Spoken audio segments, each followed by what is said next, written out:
Hi, I'm Denny Brauer. We're getting into that time of the year where we got some bait starting to move a little bit shallow, late summertime, early fall. What's a good technique? Well, there's several good techniques. You can still get out on the deeper ledges and catch them on football jigs and baits like that, even big worms. Or you can catch a few on frogs up around that shallow grass. But when it gets windy, a frog doesn't work real good. So that's when I like to go to the swim jig. And man, Strike King with the Hack Attack swim jig, it's a heavier hook. That's a perfect swim jig for me. I don't have to worry about if a big fish bites it with the hook flexing. And I love the 3/8 ounce.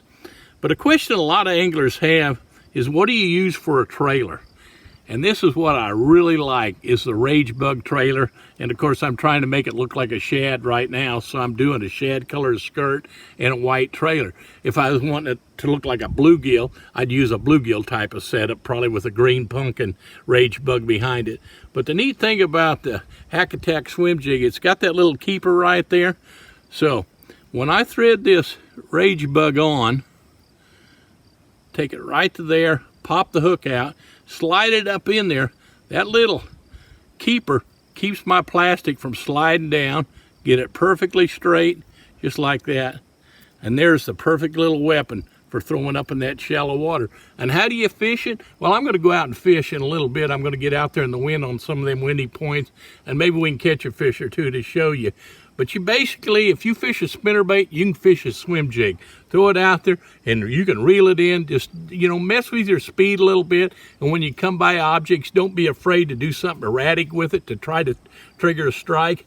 Equipment-wise, I'm using the Strike King, I'm using the Lew's ledge rod for the majority of the swim jig fishing I do.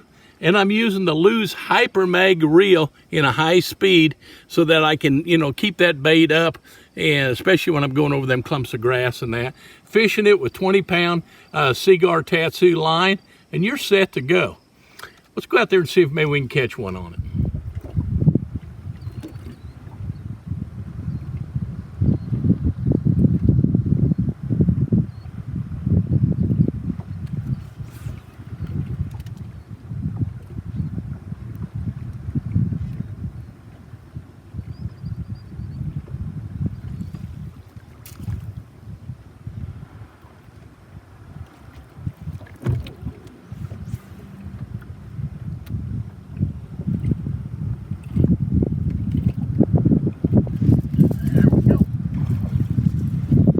That old swim jig, little guy, that's how you do it.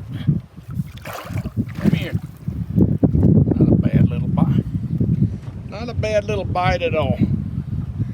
All you're doing is just throwing it up there around the shallow clumps of grass and kind of working it like a spinnerbait. But I know it's windy out, folks, but there's just an example of what that swim jig will do up around that shallow cover, especially early and late in the day during the summertime. Give that swim jig a try. It'll catch some fish.